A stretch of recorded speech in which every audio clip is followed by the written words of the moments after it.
40টা কার। আরে ভাই come on, মজা করা বন্ধ করো। তোমার 40টা গাড়ির প্রয়োজন তো নেই, তাই না? না একদম এই না। জন্য আমার কাছে তোমার জন্য একটা চ্যালেঞ্জ আছে। যদি তুমি 24 ঘন্টার মধ্যে এই সমস্ত গাড়িগুলোকে গিভ অ্যাওয়ে করে দাও, তাহলে তুমি পেয়ে যাবে এই কাস্টম র‍্যাপড টেসলা। কিন্তু শেষ 9টা কার্স ঢাকা দেওয়া আছে। আর সবাইকে বলে দিই, লুক এগুলো বিতরণ করতে গিয়ে মুশকিলে পড়বে। চ্যালেঞ্জ কিন্তু এখানে শেষ হচ্ছে না, এটা খুবই মুশকিল হতে চলেছে। আমি খুব ভালো সেলসম্যান, দেখা যাক Alright, কি দারুণ। হয়। চলো কথা অনেক হলো, প্রথমে এই কারগুলোকে গিভ অ্যাওয়ে করা যাক। ওই টাইমারটা দেখছো? ঠিক আছে, চলো শুরু করা যাক। এটা আমি আমার ভাই জেককে দেব। ওকে এখানে নিয়ে আসবে। চলো এখানে এসো, এটা তোমার। কি সত্যি? এ বন্ধু যে কাম অন, তাড়াতাড়ি করো, 39টা আরো দিতে হবে। এটা 40টা গাড়ির মধ্যে প্রথম গাড়ি। তোমার আরেকটা ভাই আছে? হ্যাঁ আমার আরেকটা ভাই আছে, ওর 10 বছর বয়স। এরকম তো কোনো রুলস নেই যে 10 বছরের বাচ্চাকে কার দেওয়া যাবে না। বেন, এটা কি তুমি চালাতে পারবে? হ্যাঁ, হয়তো। লিগালি? না। ঠিক আছে, লুক এটাকে তোমার হয়ে চালাবে, ওকে?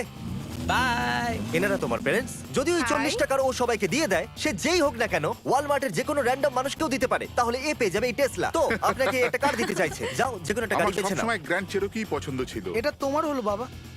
আপনার গাড়িটা কেমন লাগলো? আমার খুব পছন্দ হয়েছে।